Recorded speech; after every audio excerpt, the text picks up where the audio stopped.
প্রিয় শ্রোতা, আমন্ত্রণ জানাচ্ছি গল্প পাঠের আসরে। আমি ওয়ারা কারিম। শুরু করতে যাচ্ছি আহমদ সফর উপন্যাস গাভী বৃত্তান্তর ৩য় পর্বটি। সঙ্গে থাকুন। অনেক ধন্যবাদ। উপাচার্যে চাকুরি করতে গিয়ে মিয়া মোহাম্মদ আবু জুনায়েদ প্রতিদিন টের পাচ্ছিলেন তার ভেতরে অবিরাম ভাঙচুর চলছে।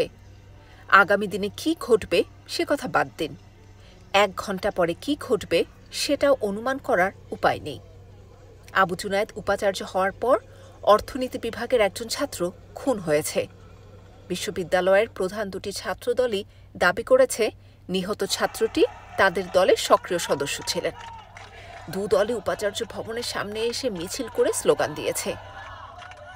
দলে উচ্চ চিৎকারে দাবি করেছে জহিরুল হক কেন খুন হল সে জবাব আবু জুনায়েদকেই দিতে হবে। নিহত ছাত্রের লাশটি কারা দখল করবে তাই নিয়ে দলের মধ্যে যে তোড়জোড় চলছিল, অনায়াসে আরও ১ ডজন ছাত্র খুন হতে পারত। সময় মতো পুলিশ এসে হস্তক্ষেপ করেছিল, তাই রক্ষে। নিহত ছাত্রটির গ্রামের বাড়ি কাপাসিয়া। সংবাদ পেয়ে মা বাবা দুজনে ছুটে এসেছিলেন। গ্রামের কৃষক আবু জুনায়েদকে দাঁড়িয়ে দাঁড়িয়ে পুত্র শোকাতুর মা বাবার বুকফাটা ক্রন্দন শুনতে হয়েছে। একেবারে দাঁড়িয়ে থেকে ছাত্রটির লাশ বাড়িতে পাঠাবার ব্যবস্থা করা হয়েছে। কোনো এক দল যদি লাশ ছিনিয়ে নিয়ে যেত, তাহলে সেই লাশ কাঁধে নিয়ে শহরে মিছিল করার সুযোগ পেলে এমন একটা পরিস্থিতির সৃষ্টি করা অসম্ভব ছিল না, যার ফলে গোটা দেশে খুন এবং পাল্টা খুনের একটা উৎসব লেগে যেত। ব্যাপারটি যদি এতটুকুতে চুকে বুকে যেত তাহলেও কথা ছিল না। স্বরাষ্ট্রমন্ত্রী স্বয়ং ডেকে নিয়ে ধমক দিয়েছেন। সরকারি ছাত্রদলটির সমর্থক শহীদ ছাত্রটির খুনিরা প্রকাশ্যে ঘুরে বেড়াচ্ছে, তিনি কেন তাদের পুলিশের কাছে ধরিয়ে দিচ্ছেন না? আবার বিরোধী দলের একজন নেতা টেলিফোন করে শাসিয়ে দিয়েছেন তাদের সমর্থক সুবোধ ছাত্রেরা বিশ্ববিদ্যালয় নিরাপদে লেখাপড়া করতে পারছে না, সরকার তাদের অযথা হয়রানি করার জন্য পুলিশ লেলিয়ে দিয়েছে এবং আবু জুনায়েদ সরকারকে সাহায্য করে যাচ্ছেন। এ কথাটি যেন মনে থাকে। সবসময় দিন একরকম থাকবে না। ক্যান্টিনে চালের সঙ্গে বেশি কাকড় পাওয়া গেছে। ছাত্রেরা ভাতের থালা সহ দল বেঁধে মিছিল করে উপাচার্য ভবনে প্রবেশ করে একেবারে ডাইনিং রুমে চলে এসেছে। তখন আবু জুনায়েদ, নুরুন্নাহার বানু এবং একজন মেহমান দুপুরে খাবার খেতে বসেছিলেন। দারোয়ান, কেয়ারটেকার কারো বাধা ছাত্রদের ঠেকাতে পারেনি। একজন ছাত্র ভাতের থালাটি ডাইনিং টেবিলে উপুড় করে দিয়ে স্লোগান দিয়ে উঠল, ভাতের সঙ্গে কাকড় কেন? আবু জুনায়েদ জবাব চাই। যে সকল ছাত্র ভেতরে প্রবেশ না করে বাইরে ভিড় করছিল, তারাও সকলে মিলে স্লোগান দিতে থাকল, আবু জুনায়েদের চামড়া তুলে নেব আমরা। ছাত্রদের হাতে আবু জুনায়েদের লাঞ্ছনা এবং ভোগান্তি দেখে নুরুন্নাহার বানুর হাততালি দিয়ে খলখল করে হেসে উঠতে ইচ্ছে করে। কোন বাপের মেয়েকে অপমান করেছে আবু জুনায়েদ? আল্লাহ কি নেই? একদিন মহিলা হোস্টেলের পাশে ট্রান্সফরমারটি বিকট একটা শব্দ করে জানিয়ে দিল যে বেটা আত্মহত্যা করেছে। এই অকাল প্রয়াত ট্রান্সফরমার মহিলা হোস্টেলের ছাত্রীদের একটা বিতিকিচ্ছির অবস্থার মধ্যে ছুড়ে দিল। 2 দিন ধরে হোস্টেলে কোনো পানি নেই। মেয়েদের গোসল, টয়লেট সব একরকম বন্ধ। বাইরে থেকে বালতি বালতি পানি আনিয়ে একবেলার নাস্তা এবং রান্না কোনো রকমে সারা হয়েছে। মেয়েরা প্রথমে হাউস টিউটর, তারপর প্রভোস্টের কাছে নালিশ করল। কোনো ফল হলো না দেখে সকলে তোয়ালে কাঁধে জড়িয়ে 700-500 মেয়ে একযোগে উপাচার্যের বাড়ি ঘেরাও করে বসল। প্রমীলা বাহিনীকে বাধা দেয়ার ক্ষমতা দারোয়ানের আছে কি? তাদের একদল উপাচার্য ভবনের ভেতর প্রবেশ করে বাথরুমের বেসিন, কমোড এগুলো ভাঙচুর করতে থাকল। আবু জুনায়েদের কিছুই করার ছিল না। তিনি দাঁড়িয়ে দাঁড়িয়ে প্রলয়কাণ্ড দেখলেন। নুরুন্নাহার বানু ফস করে একটা অশ্লীল শব্দ উচ্চারণ করেছিলেন। এই মন্তব্য শুনে একটা মোটা উঁচু সন্ডামার্কা মেয়ে তার পরনের শাড়ির অর্ধেক টেনে ছিঁড়ে ফেলেছিল। অল্পক্ষণের মধ্যেই মেয়েরা যেমন পঙ্গপালের মতো ঝাঁক বেঁধে এসেছিল, তেমনি ঝাঁক বেঁধে চলে গেল। চলে যাবার সময় একটি বব কাটিং চুলের মেয়ে ভ্যানিটি ব্যাগ থেকে রিভলভার বের করে আবু জুনায়েদের মস্তক তাক করে উঁচিয়ে ধরে বলল, জাদু যেন মনে থাকে, কত ধানে কত চাল, গায়গুই করলে মাথার খুলি উড়িয়ে দেব। হোস্টেলের মেয়েরা সম্পূর্ণরূপে নিষ্ক্রান্ত হওয়ার পর নুরুন্নাহার বানু সিঁড়ির উপর বসে সমস্ত জীবন ধরে যে সমস্ত গালাগাল মুখস্থ করে রেখেছিলেন একে একে মেয়েদের উদ্দেশ্যে ঝাড়তে লাগলেন। মনে মনে সন্ধান করতে লাগলেন আরও শক্তিশালী গালাগাল আছে কিনা। সেরকম কোনো কিছু না পেয়ে আবু জুনায়েদকে নিয়ে লাগলেন। তার দিকে রোষ কষায়িত লোচনে তাকিয়ে বলতে লাগলেন, তোমার মতো একটা ছাগলের সঙ্গে বিয়ে হয়েছিল বলে এই ছেনার হাতে আমাকে নাকাল হতে হলো। সম্প্রতি পত্রপত্রিকায় নৃতত্ত্ব বিভাগের এক শিক্ষকের বিরুদ্ধে জোর লেখালেখি চলছে। ভদ্রলোক ছাত্রছাত্রীদের কাছ থেকে টাকা নিয়ে পরীক্ষার প্রশ্নপত্র বিক্রয়ের ব্যবসাটি নিরাপদে এতদিন ধরে চালিয়ে আসছিলেন। অল্প কদিন আগে সেটি ধরা পড়েছে। বিভাগের সমস্ত শিক্ষক এবং ছাত্রেরা অকাট্য প্রমাণসহ উপাচার্যের কাছে দাবি জানিয়েছেন। এই ভদ্রলোক যদি এই বিভাগে বহাল থাকেন, শিক্ষকেরা ক্লাস নেবেন না এবং ছাত্রেরাও শিক্ষকদের সঙ্গে সহযোগিতা করবে। মিয়া মোহাম্মদ আবু জুনায়েদও মনে মনে স্বীকার করেন, আব্দুর রহমানের চাকরিটি থাকা উচিত নয়। কিন্তু মুশকিলের ব্যাপার হলো, আব্দুর রহমান উপাচার্যের নিজের দলের লোক। দলের কেউ চাইবে না আব্দুর রহমানের চাকরিটি চলে যাক। আবু জুনায়েদের ইচ্ছে আব্দুর রহমানকে বরখাস্ত করেন, কিন্তু উপাচার্যের ইচ্ছেই তো সব না। সিনেট আছে, সিন্ডিকেট আছে, সেখানে ব্যাপারটি ফয়সলা করতে হবে। সিনেট সিন্ডিকেটে আব্দুর রহমান দলে ভারী, সুতরাং আব্দুর রহমানের অপরাধ কবুল করেও তিনি তাকে চাকরি থেকে বরখাস্ত করার ক্ষমতা রাখে না। আব্দুর রহমানকে বরখাস্ত করলে তার দলটি কানা হয়ে যাবে। দল না থাকলে আবু জুনায়েদকেও কানা হয়ে যেতে হবে। সংখ্যাতত্ত্ব বিভাগের ছেলেমেয়েরা সদল বলে মিছিল করে এসে উপাচার্যের দপ্তরের দরজা জানালা ভাঙচুর করেছে।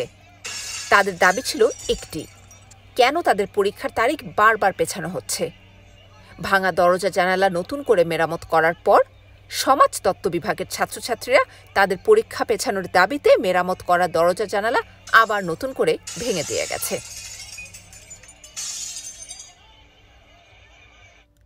তৃতীয় ও চতুর্থ শ্রেণীর কর্মচারীরা তাদের বেতন এবং ভাতা বৃদ্ধির দাবিতে একটানা 7 দিন কর্মবিরতি পালন করেছেন। তৃতীয় ও চতুর্থ শ্রেণীর কর্মচারীদের সপ্তাহব্যাপী কর্মবিরতির পর বিশ্ববিদ্যালয়ের অফিসারেরা 5 দিনের কর্মবিরতির তারিখ ঘোষণা করেছেন। তাদেরও বেতন ভাতা বৃদ্ধি করা প্রয়োজন। অফিসারদের কর্মবিরতির পর শিক্ষকেরা অনির্দিষ্টকালের জন্য ধর্মঘট ডেকে বসলেন। তাদের দাবি বেতন ভাতার মধ্যে সীমাবদ্ধ নয়, অনেক দূর প্রসারিত। বিশ্ববিদ্যালয়ের অর্ডিন্যান্সের সমস্ত দাবি অক্ষরে অক্ষরে পালন করতে হবে। অ্যাসিস্ট্যান্ট প্রফেসরদের অ্যাসোসিয়েট প্রফেসর করতে হবে এবং অ্যাসোসিয়েট প্রফেসরদের প্রফেসর। মিয়া মোহাম্মদ আবু জুনায়েদও স্বীকার করেন এগুলো শিক্ষকদের অত্যন্ত ন্যায়সঙ্গত দাবি। কিন্তু দুঃখের কথা হলো, বিশ্ববিদ্যালয়ের কোষাগারে কোনো বাড়তি টাকা নেই। বাজেটের বরাদ্দ সমস্ত অর্থ ব্যয় করা হয়ে গেছে। শিক্ষকেরা 2.5 মাস গায়ে হাওয়া লাগিয়ে বেড়ালেন। আর তাদের মধ্যে যারা সত্যিকার করিতকর্মা, চুটিয়ে তারা কনসালটেন্সি ব্যবসা চালালেন। অবশেষে একদিন শিক্ষকেরা ধর্মঘট প্রত্যাহার করে ক্লাসে যোগ দিলেন। ঠিক সেই সময়ে 2 প্রধান ছাত্র সংগঠনের মধ্যে একটা সম্মুখ সমর বেঁধে গেল। মারা গেছে 8 জন এবং আহত হয়েছে 100 জনেরও বেশি। যারা মারা গেছে তাদের মধ্যে 1 জন ছাড়া আর সকলেই নির্দলীয় ছাত্র। প্রাণ দেয়া প্রাণ নেয়ার নেশা 2 দলের বীর পুরুষদের এমনভাবে পেয়ে বসল, 3 দিন ধরে গোটা বিশ্ববিদ্যালয় এলাকা কুরুক্ষেত্রের আকার ধারণ করল। কাটা রাইফেল ও মেশিন গান অবাধে ব্যবহার হতে লাগল। বোমাবাজির শব্দে কান পাতা দায় হয়ে দাঁড়ালো। মিয়া মোহাম্মদ আবু জুনায়েদকে স্বরাষ্ট্রমন্ত্রীর অনুমতি নিয়ে সিন্ডিকেট ডেকে আবার অনির্দিষ্টকালের জন্য বিশ্ববিদ্যালয় বন্ধ করে দিতে হলো। বিশ্ববিদ্যালয় যখন একেবারে বন্ধ হয়ে যায়, তখন আবু জুনায়েদের খুব খালি খালি লাগে। নানা উত্তেজনার মধ্যে সময় কাটাতে অভ্যস্ত হয়ে উঠেছেন। চাপের মধ্যে থাকার একটা মজা হলেও নিজেকে কিছুই করতে হয় না। ঘটনা ঘটনার জন্ম দিয়ে চলে এবং ঘটনা স্রোতই সব কিছুকে তাড়িয়ে নিয়ে যায়। এইরকম সময় এলে তার কাঁচা বাজারে যাওয়ার জন্য আকুপাকু করতে থাকে। হায়রে, সেদিন কি আর আছে? বিশ্ববিদ্যালয়ে কত কবি বাস করেন সঠিক সংখ্যাটি নিরূপণ করা হয়নি। 200 হতে পারে, আবার 300 হতে পারে। ফুল টাইম পার্ট টাইম মিলিয়ে যত লোক কবিতা লেখেন, প্রথম প্রেমে পড়ার উত্তাপ ছন্দবদ্ধ অথবা গদ্য কবিতায় প্রকাশ করেন, সব মিলিয়ে হিসেব করলে 1000খানেক দাঁড়িয়ে যেতে পারে। 30,000 ছাত্রছাত্রীর মধ্যে মাত্র 1000 কবি, সংখ্যাটা কিছুতে অধিক বলা যাবে না। বাঙালি মাত্রেই তো কবি। এমনকি বাংলার দোয়েল, শালিক, কোকিল ইত্যাকার বিহঙ্গকুলের মধ্যে কবিত্বের লক্ষণ অত্যাধিক মাত্রায় পরিস্ফুট। বিহঙ্গ সমাজের মধ্যে প্রচলিত সাধারণ কোনো বর্ণমালার চল নেই। এই জন্যই ওদের কবিত্ব শক্তির প্রতি আমরা উদাসীন। বিশ্ববিদ্যালয়ের ছাত্র শিক্ষকদের মধ্যে স্থায়ীভাবে যারা কবিতা রচনার কাজে নিবেদিত রয়েছেন, তরুণে প্রবীণে মিলিয়ে তাদের সংখ্যা গোটা ৩০ দাঁড়াতে পারে। মোটে ৩০ জন ফুল টাইম কবি। তাদের মধ্যে মত ও পথের এত ফারাক যে খুব সূক্ষ্মভাবে হিসেব করলে ৩১টি উপদলের অস্তিত্ব আবিষ্কার করা অসম্ভব হবে না। কবিদের কেউ কেউ বলেন কবিতাকে হতে হবে সমাজ বিপ্লবের হাতিয়ার। আরেক দল বলেন কবিতায় বিপ্লব টিপ্লবের কথা বলা এক ধরনের অশ্লীলতা। কবিতাকে পরিশুদ্ধ কবিতা হতে হলে অবশ্যই প্রেম থাকতে হবে। আরেকটি উপদল মনে করে প্রেম আবার কি? প্রেম কাকে বলে? মেনি বিড়ালের সঙ্গিনী খোঁজার চিৎকার, যাকে ভদ্র ভাষায় প্রেম বলা হয়, ওই জিনিস কি কবিতার বিষয়বস্তু হতে পারে? এইরকম কত আছে। কেউ বলে ছন্দ নিয়ে কবিতা লেখা হয়, কেউ বলে ভাবই কবিতার আসল প্রাণবস্তু। আরেক দল বুকে তাল ঠুকে প্রকাশ করতে কসুর করে না, ভাষায় কবিতার সব কিছু। এই ধরনের যত প্রকারের মতভেদ আছে, সেগুলোর কোনোদিন নিরসন হবে কবিরা তা আশা করেন না। ডিম্ব আগে না বাচ্চা আগে, এই বিতর্ক চলতে থাকবে। সূক্ষ্ম ভেদ, উপভেদ এগুলো আপনিই লুপ্ত হয়ে যায় যখন বিশ্ববিদ্যালয়ের দুটি প্রতিদ্বন্দ্বী কবি গোষ্ঠী সুযোগ সুবিধের প্রশ্নে একে অপরের প্রতিস্পর্ধী হয়ে দাঁড়ায়। একদল বাংলা একাডেমির মাঠে কবিতা পড়লে আরেক দল শিল্পকলা একাডেমির মিলনায়তনে এসে জড়ো হন। যেহেতু রাজনীতি সমাজের সব কিছু নিয়ন্ত্রণ করে, তাই কবিদেরও রাজনৈতিক ছাতার আশ্রয় গ্রহণ করতে হয়। বিরোধী দলীয় কবিদের সুবিধে একটু বেশি, কারণ দেশে প্রতিষ্ঠিত সরকারকে আক্রমণ করা সহজ এবং তা করে অনায়াসে পাঠক শ্রোতার বাহবা লাভ করা যায়। বিরোধী দলের কবিরা যদি স্লোগান দেয় কবিতা মৌলবাদ এবং সাম্প্রদায়িকতা রুখতে পারে, সরকার ঘেঁষা কবিরা আরও মন কাড়া স্লোগান উচ্চারণ করেন। প্রকৃত কবিতা তৃতীয় বিশ্বযুদ্ধ ঠেকিয়ে দিতে পারে। মিয়া মোহাম্মদ আবু জুনায়েদ কবিতার কিছুই বোঝেন না, তথাপি তাকে সরকার ঘেঁষা কবিদের বার্ষিক সম্মেলনের প্রধান অতিথি হওয়ার নিমন্ত্রণ গ্রহণ করতে হল। বিশ্ববিদ্যালয়ের একজন বাংলার প্রবীণ অধ্যাপক সরকার ঘেঁষা কবিদের সংগঠনটির সভাপতি। তিনি আবার বিশ্ববিদ্যালয়ের রাজনীতিতে আবু জুনায়েদের দল করে থাকেন। ছাত্র সংসদের সাধারণ সম্পাদক এবং সাংস্কৃতিক সম্পাদক সহ এসে ড মনিরুল আলম যখন ধরে বসলেন, আবু জুনায়েদ আর না করতে পারলেন না। সভা সমিতিতে কথা বলতে বলতে এককালীন মুখচোরা লাজুক মানুষ আবু জুনায়েদের জিহ্বাটি ওই সময়ের মধ্যে অসম্ভব রকমের ধারালো হয়ে উঠেছে। যে কোনো সভায় কোনো রকম পূর্ব প্রস্তুতি ছাড়াই 2.5 ঘন্টা বক্তৃতা দিতে পারেন। উপাচার্য হওয়ার প্রথম দিকে সভা সমিতিতে কথা বলতে উঠলে তার হাত পা কাঁপত, গলা শুকিয়ে আসত। হ্যাঁ, এখন কথা বলতে গেলে জিহ্বাটি আপনা থেকে নেচে উঠতে চায়। শব্দগুলো বাকযন্ত্রের মুখে পুঁটি মাছের মতো আপনি উজিয়ে আসে। তথাপি কোনো জটিল বিষয়ে বক্তৃতা দেওয়ার প্রশ্ন উঠলেই ব্যক্তিগত সহকারীকে ডেকে সেই বিষয়টি সম্পর্কে খোঁজ খবর করতে নির্দেশ করতেন। মোটের ওপর একটা প্রস্তুতি গ্রহণ করেই সভা সমিতিতে যেতেন। এই কবিদের সভাটিতে যাওয়ার সময় সহকারীকে ডাকার কোনো প্রয়োজনীয়তা অনুভব করেননি।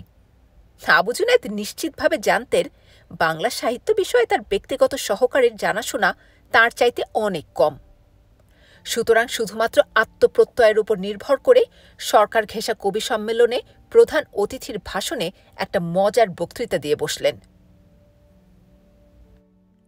তিনি তার বক্তৃতার এক জায়গায় বললেন, কাজী নজরুল ইসলাম যদি দীর্ঘকাল সুস্থ থাকতে পারতেন, তিনিও রবীন্দ্রনাথ ঠাকুরের মতো নোবেল প্রাইজটি পেয়ে যেতেন।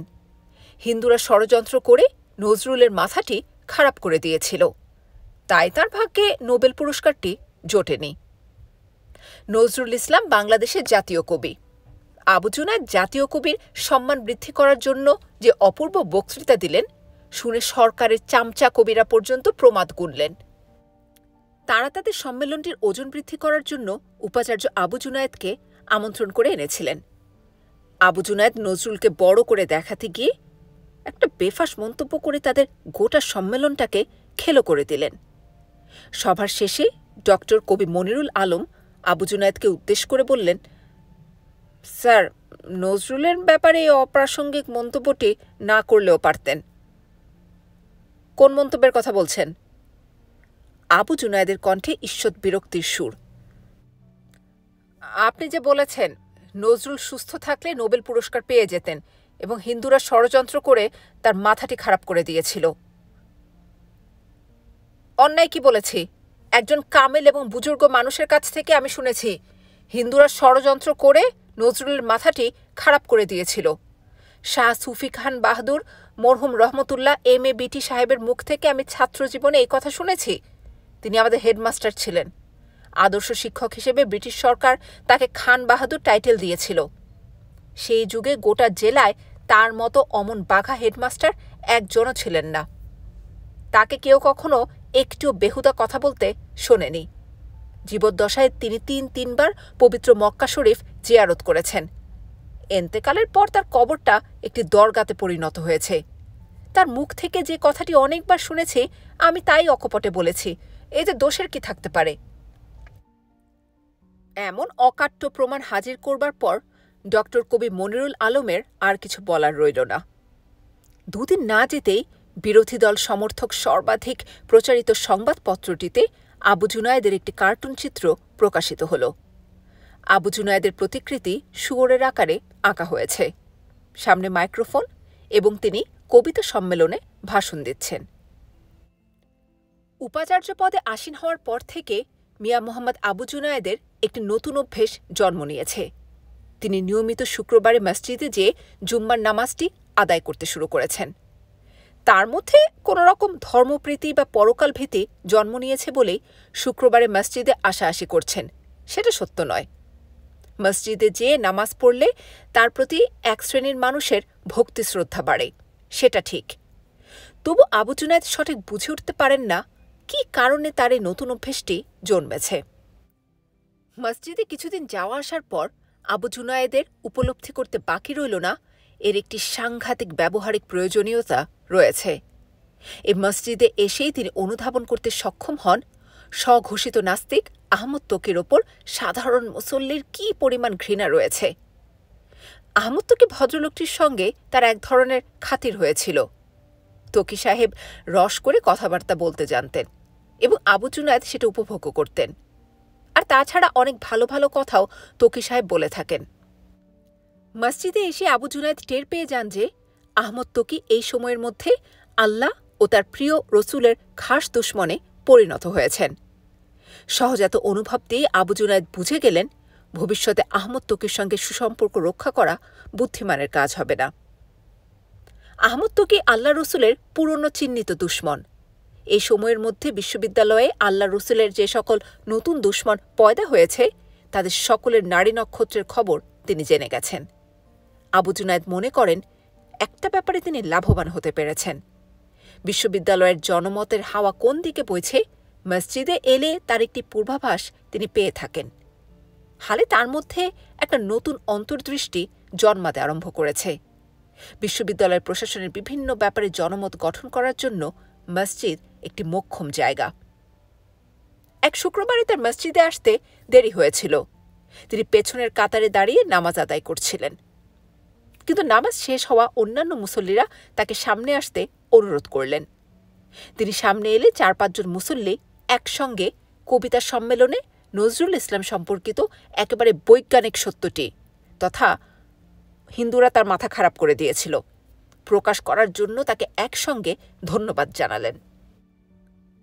ফার্সি ভাষার শিক্ষক, যে বিষয়ে একজনও ছাত্র নেই, মৌলানা আব্দুর রহমান তালিব দাঁড়িয়ে তার হস্তচুম্বন করলেন এবং প্রকাশ্যে আলিঙ্গন দান করলেন। তারপর আব্দুর রহমান তালিব সাহেব সমবেত মুসল্লিদের সামনে ঘোষণা দিয়ে বসলেন, এই এতদিনে বিশ্ববিদ্যালয়ে একজন পরহেজগার উপাচার্য এসেছেন। আল্লাহ তার হায়াত দারাজ করুক। এই উপাচার্যকে দিয়ে ইসলামের অনেক খেদমত হবে। নামাজ শেষ করে বেরিয়ে আসছিলেন। মৌলানা আব্দুর রহমান তালিব সাহেব অনুরোধ করলেন, হজরত, আমি কি আপনার সঙ্গে আসতে পারি? আপনার দরবারে আমি ইসলামী উম্মার পক্ষ থেকে কিছু আর্জি পেশ করতে চাই। আবু জুনায়েদ মাওলানা আব্দুর রহমান তালিবকে গাড়িতে উঠিয়ে নিলেন। উপাচার্য ভবনে আসার পর মাওলানা আব্দুর রহমান তালিব জানালেন, এই বিশ্ববিদ্যালয়ে ইসলামের শত্রুরা তৎপর হয়ে উঠেছে। তিনি যদি একটা শক্ত অবস্থান না নেন, ইসলামের জানি দুশ্মনেরা মুসলিম উম্মার ক্ষতি সাধন করতে অধিকতর তৎপর হয়ে উঠবে। ইসলামের ক্ষতি করার জন্য ইসলাম বিরোধীরা ষড়যন্ত্রের জাল বিস্তার করছে, সে বিষয়ে আবু জুনায়েদ কিছু জানতেন না। তিনি একটু বিশদ করতে বললেন। উত্তরে মৌলানা সাহেব জানালেন, রামনাথ ছাত্রাবাসে হিন্দুরা বিবেকানন্দ না কোন একজন হিন্দুর মূর্তি তৈরি করেছে। এ ধরনের কাজ ব্রিটিশ আমলে সম্ভব হয়নি, পাকিস্তান আমলে সম্ভব হয়নি। অথচ স্বাধীন বাংলাদেশে, যেখানে ইসলাম রাষ্ট্রধর্ম, বিবেকানন্দ বাবুর পাথরের মূর্তি বহাল তবিয়তে তৈরি হয়ে গেছে। এটা কি ষড়যন্ত্রমূলক কাজ নয়? আবু জুনায়েদ জানালেন, বিবেকানন্দের মূর্তিটা তিনি উদ্বোধন করেছেন। মৌলানা সাহেব যেসব অভিযোগের কথা বলছেন, এসব কিছুই তার মনে আসেনি। আর মূর্তিটা তৈরি করেছে একজন মুসলমান মহিলা ভাস্কর, এতে দোষের কি থাকতে পারে তিনি ভেবে পান না। মৌলানা সাহেব জানালেন, হ্যাঁ, আপনি খুব সরল মানুষ। মালাউনদের চক্রান্তটি ঠিক বুঝে উঠতে পারেননি। একটি মুসলিম মহিলাকে দিয়ে মূর্তিটি তৈরি করিয়ে আপনাকে দিয়ে উদ্বোধন করালো। এখানেই চক্রান্তের খেলায় আমরা হেরে গেলাম। মূর্তি নির্মাণের টাকাটি দিয়েছে গোপনে বিশ্ব হিন্দু পরিষদ। তারা এতই চালাক যে মুসলমানদের দিয়ে তাদের মূর্তি নির্মাণের রাজমিস্ত্রির কাজটি করিয়েছে এবং আপনাকে দিয়ে উদ্বোধন করিয়ে মূর্তিটা আইনগতভাবে সিদ্ধ করে নিল। পূর্বে কখনো মালাউনেরা মুসলমানদের এভাবে ব্যবহার করেছে আমার জানা নেই। তাদের এক দাঁতের বুদ্ধি যদি থাকতো, কওমের কি এত দুর্দশা হয়? আবু জুনায়েদ দুচোখ বন্ধ করে কিছু একটা চিন্তা করতে চেষ্টা করলেন। তার মনে হল মৌলানা আব্দুর রহমান তালিবের কথার মধ্যে কিছু পরিমাণ হলেও সত্যি থাকা অস্বাভাবিক নয়। তিনি বললেন, কাজটা তো করা হয়ে গেছে, এখন কি কিছু করার উপায় আছে? আপনারা এই কথা আগে বলেননি কেন? মৌলানা তালিব সাহেব জানালেন, আগে তো আমরা জানতাম না আপনার ইমান এমন সাচ্চা। আমরা ধরে নিয়েছিলাম আপনি দিলরুবা খানমের লোক। ওই বেটির সঙ্গে মালাউনদের গলায় গলায় ভাব।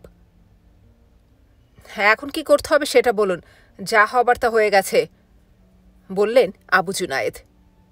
মৌলানা সাহেব সাড়া দিয়ে জানালেন, আপনি যদি একটা দৃঢ় অবস্থান গ্রহণ করেন, আমরা ইসলামের জন্য অনেক কিছু করতে পারি।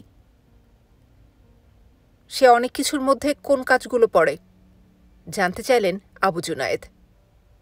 মৌলানা আব্দুর রহমান তালিব ফিসফিস করে বললেন, হাবিবুল্লাহ মুসলিম ছাত্রাবাস এবং ফরমানুল হক মুসলিম ছাত্রাবাস দুটো থেকে ৭১ সালের পর মুসলিম নাম বাদ দেয়া হয়েছে।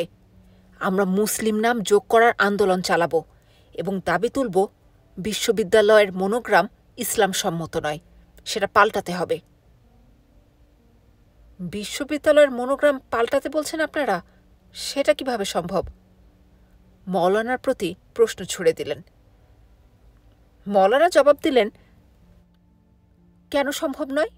বিবেকানন্দ বাবুর মূর্তি যদি তৈরি হতে পারে, মনোগ্রাম পাল্টানো যাবে না কেন? খোঁজ করে দেখুন, ভারতবর্ষে কোনো শিক্ষা প্রতিষ্ঠানে বিবেকানন্দের মূর্তি বসানো হয়নি, অথচ আপনারা এখানে পূজা আরম্ভ করে দিয়েছেন। এবার জুনায়েদের মুখে ভয়ের তো ভাব ফুটে উঠল। যথাসম্ভব কণ্ঠস্বর সংযত করে বললেন, আমি কিন্তু এসবের মধ্যে থাকতে পারব না।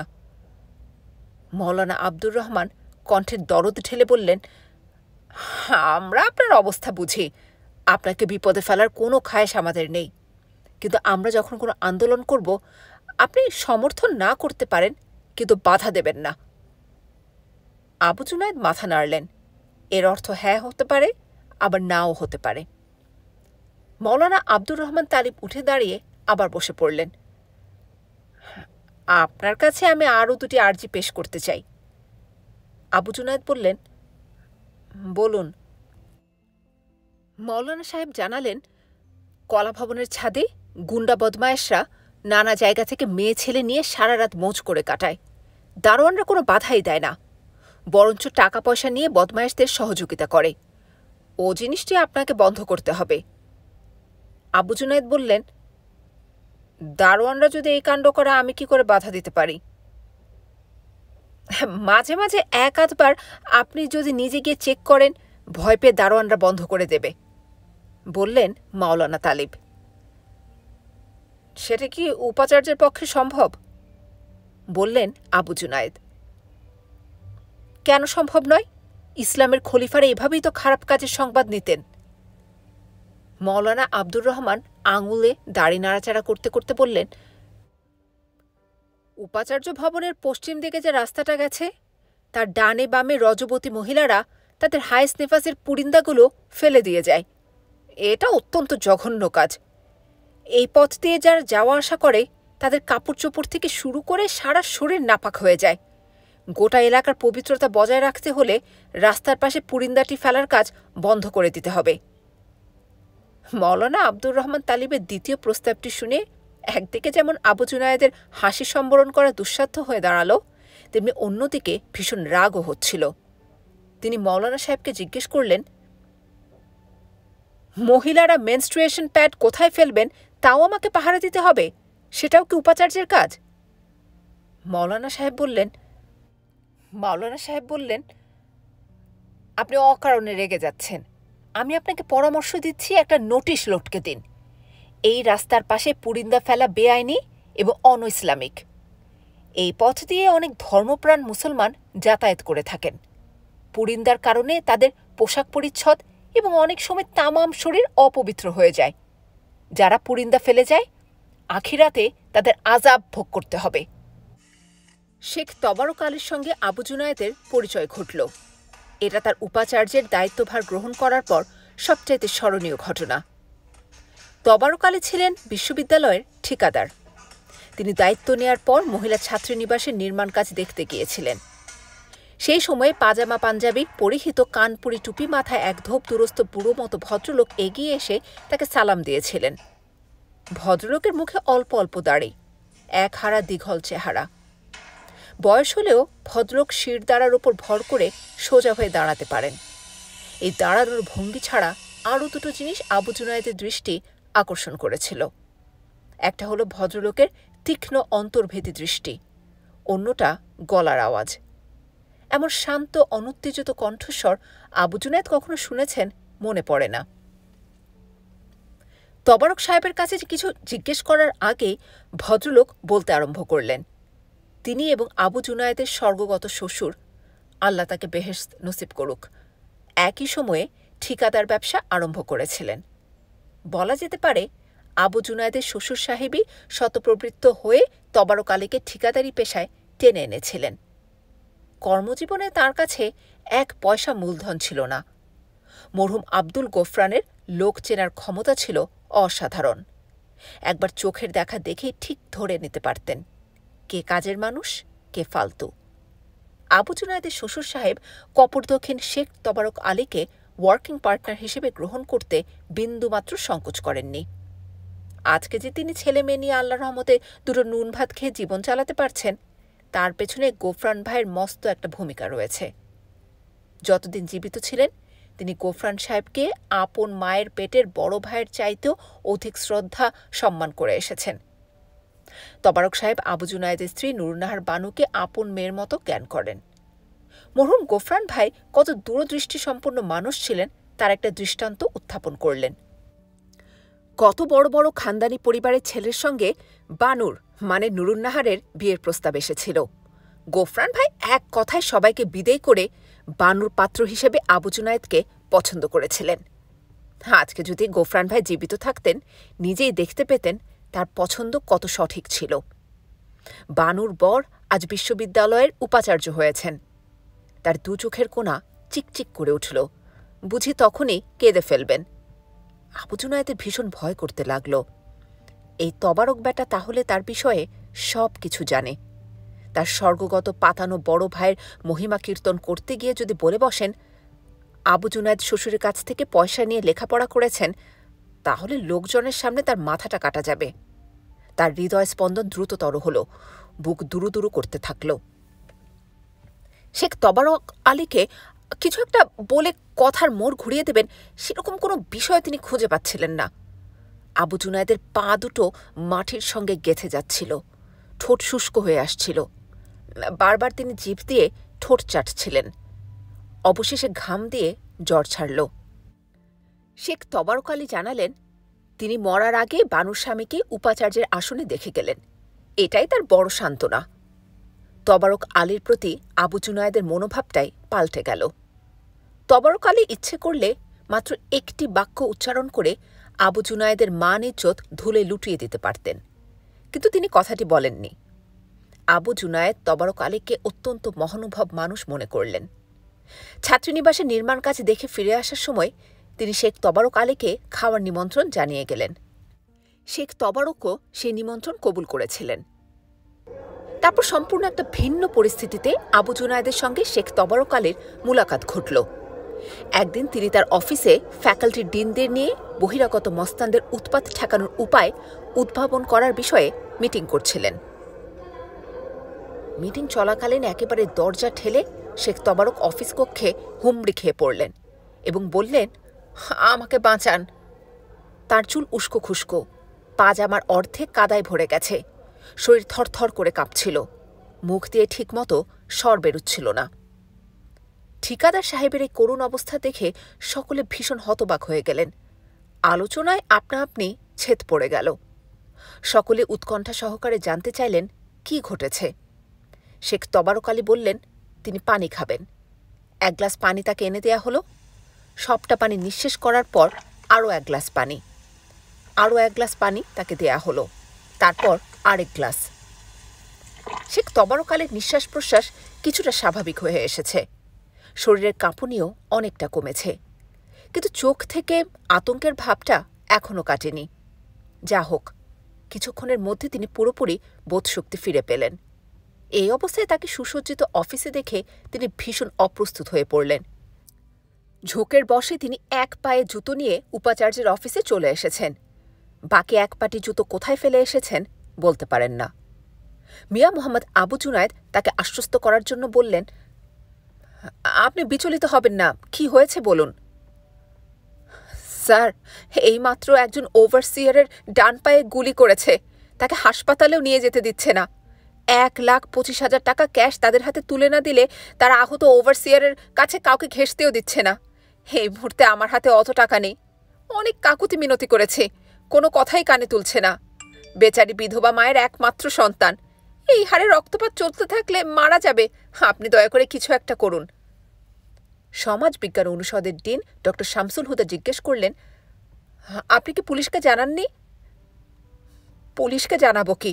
পুলিশের চোখের সামনেই তো তার ওভারসিয়ারকে টেনে নিয়ে ডান পায়ে গুলি করেছে এবং ঘোষণা দিয়েছে 2:30টার মধ্যে যদি তাদের দাবি না মেটায় তাহলে তারা বাম পায়েও গুলি করবে। আমাকেও খোঁজাখুঁজি করছিল, কিন্তু পালিয়ে আসতে পেরেছি। পুলিশ যেখানে কিছু করছে না সেখানে আমরা কি করতে পারি? আমাদের এখতিয়ারে তো আর এমন সৈন্য সামন্ত নেই যে মস্তান গুন্ডাদের ঠেকাতে পারি। আপনি আইজির কাছে যান, স্বরাষ্ট্রমন্ত্রীর কাছে যান, প্রধানমন্ত্রীর কাছে গিয়ে নালিশ করুন, তারা একটা বিহিত করবেন। আমরা কি করব? আমরা কি করতে পারি? ডক্টর হুদার এই বক্তব্যের জবাবে শেখ তবারক আলী অনেক কথা বলতে পারতেন। তিনি বলতে পারতেন, আইজির কাছে গেলে আইজি বলবেন বিশ্ববিদ্যালয়ে কোনো কিছু ঘটলে সেখানে পুলিশের নাক গলানোর অধিকার নেই। স্বরাষ্ট্রমন্ত্রীকে 3 দিনে পাওয়া যাবে না। তার মতো একজন সামান্য ঠিকাদার কি করে প্রধানমন্ত্রীর সঙ্গে যোগাযোগ করবেন? সেসব কিছু উল্লেখ না করে বললেন, স্যার, একজন মানুষের জীবন, আপনারা এই মুহূর্তে কিছু না করলে ছেলেটা মারা যাবে। তিনি চেয়ার ছেড়ে উঠে দাঁড়িয়ে 2 হাত দিয়ে সরাসরি উপাচার্যের পা দুটো চেপে ধরলেন।